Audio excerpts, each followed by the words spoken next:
ஓம் முருகா போற்றி போற்றி. என் அன்பு குழந்தையே, இன்னும் சற்று நேரத்தில் நீ முகம் மலரப் போகிறாய். உன் முக்கியமான விருப்பம் நிறைவேறப் போகிறது. வாழ்க்கையே பிரச்சனையா அல்லது பிரச்சனையே வாழ்க்கையா என்று நினைத்து கொண்டிருக்கிறாய். ஏன்னா நீ எதிர்பார்த்து காத்திருக்கும் அத்தனை கதவுகளும் உனக்கு மூடப்பட்டது போல் தெரிகிறது. இந்த தருணத்தில் பிரச்சனைகள் தீர்வதற்கான எந்த வழியும் புலப்படவில்லை. என்ன செய்வது முருகா என்று அறியாமல் என்னையே பார்த்து கொண்டிருக்கிறாய், என்னையே நம்பிக்கொண்டிருக்கிறாய். நீ கலங்கும் அளவிற்கு பயப்படாதே, ஒன்றுமில்லை. நீ கலங்கும் அளவிற்கு ஒன்றுமில்லை, பயப்படாதே. நீ வருந்துவது கூட வீண்தான்.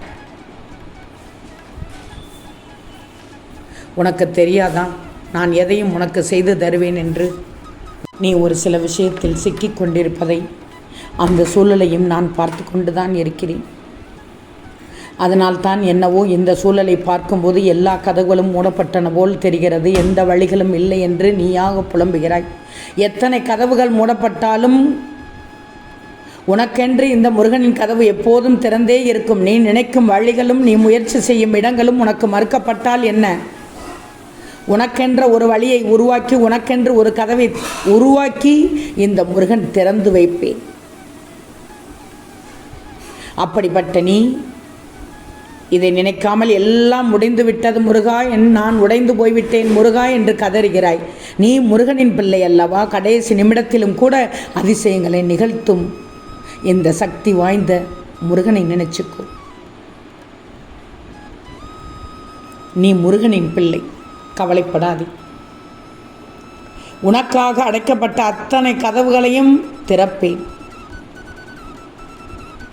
மந்திர சாவியை தருவேன். அந்த மந்திர சாவி சந்தோஷமான சாவி, மகிழ்ச்சியான சாவி என் கையில் இருக்கிறது, பத்திரமாக இருக்கிறது. கூடிய விரைவில் உன் கையில் சேர்க்கத்தான் போகிறேன். அந்த மகிழ்ச்சியான நிம்மதியான சாவி உன் கையில் கிடைத்தவுடன் உன் முகம் மலர்ச்சி அடையும். அதைத்தான் சொல்கிறேன். சற்று நேரத்தில் உன் முகம் மலரப் போகிறது. உன் விருப்பத்தை நிறைவேறச் செய்யப் போகிறேன் என்று. உன் வாழ்க்கையில் நானும் பார்த்து விட்டேன். எத்தனை பிரச்சனைகள், எத்தனை சண்டைகள். கொஞ்ச நஞ்சமல்ல, நிறைய அனுபவித்து விட்டாய். கடினமாகவே அனுபவித்து விட்டாய். ஒரு முடிவில்லாமல் இருந்த அனைத்திற்கும் ஒரு முடிவு வந்து விட்டது. கவலைப்படாதே. இன்னும் சற்று நேரத்தில் நல்ல செய்தியை உன்னை வந்து சேரும்.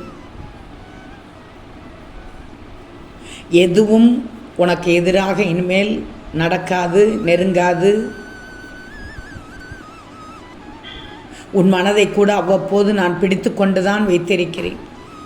தவறாக நினைக்கக்கூடாது என்று. நிச்சயம் நடக்கும். தொட்டதெல்லாம் வெற்றி உண்டாகும். உன் வாழ்க்கை என்னால் உருவாக்கப்படும். இனி நீ சந்தோஷமாக வாழப்போகிறாய். நம்பிக்கை சற்று குறைந்துள்ளது. வேண்டாம், நம்பிக்கையோடு இரு. உனக்கான சகலமும் பெற்று சுகமாக வாழ்வதற்கு நான் ஒரு சின்ன சின்ன வழிகளை காண்பிப்பேன். நம்பிக்கை வைத்து காத்திரு. உனக்கானது நிச்சயமாக கிடைக்கும். ஒட்டுமொத்தமாக உன்னிடம் குவியும். எதை பற்றியும் கவலைப்படாதே. உன்னை சுற்றியுள்ள கஷ்டங்களை எல்லாம் மறந்து இந்த முருகனின் வழிபாடு முக்கியம் என்று உன் மனதை முழுதாக திரட்டு. உன் பிரச்சனைகளையும் அதற்காக நீ என்னிடம் வைத்த பிரார்த்தனைகளும் கூட தாண்டி அனைத்தும் நடக்கும். அந்த அளவிற்கு என்னிடமே என்னை சார்ந்து கொண்டிருக்கிறாய், என்னிடத்தில் வந்து கொண்டிருக்கிறாய். இந்த வழிகள் நிறைந்த பாதையில் நல்லதை நடக்கச் செய்ய போகிறேன். அப்போது இந்த வழிகளை எல்லாம் மறந்துவிட்டு நீ கடந்து வந்த பாதையும் பார். உனக்கு மலைப்பாக இருக்கின்ற நிகழ்வுகள் எல்லாம் இனி இந்த பாதையில் நடக்கப் போகிறது. அதை பார்க்கப் போகிறாய். எல்லா பிரச்சனையும் முடிந்து நீ நினைத்தது நிறைவேறிய பின்பு என்னிடத்தில் வந்து எனக்கு நன்றி சொல்லவா. ஆக நீ வாழும் பாதையில் தைரியமாக செல். இந்த வாழ்க்கை வாழ்வதற்குள் சோர்ந்து போய் உட்கார்ந்து விடக்கூடாது. நீ வாழ்க்கை வாழ்வது அழுவதற்கு அல்ல. இந்த வாழ்க்கையை உனக்கேற்றவாறு மாற்றிக்கொள்ளணும்.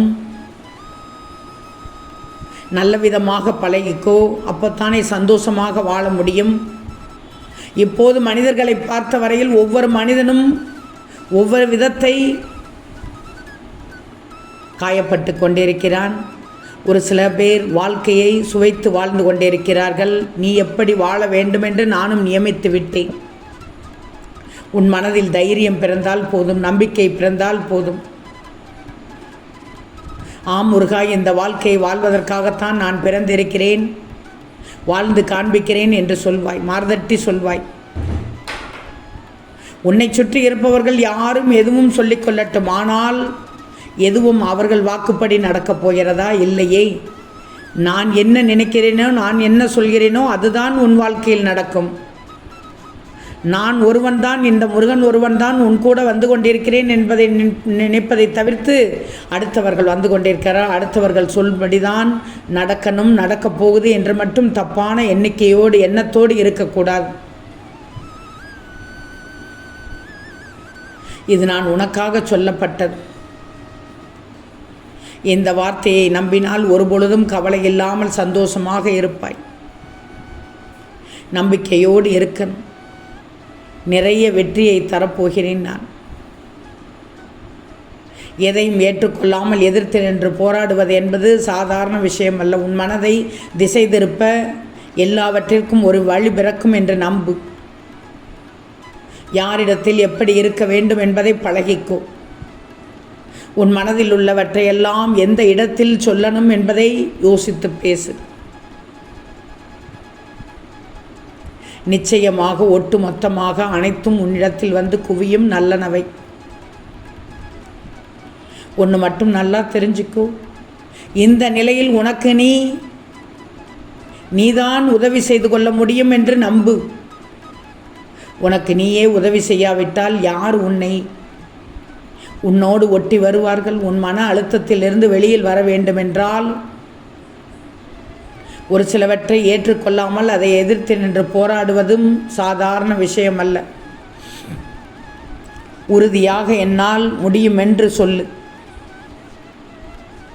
உன் மன அழுத்தத்திலிருந்து வெளியில் வர வேண்டுமென்றால் உனக்கு நீதான் உதவி செய்து கொள்ளணும். அடுத்தவரை எதிர்பார்க்காதே, வேண்டாம்.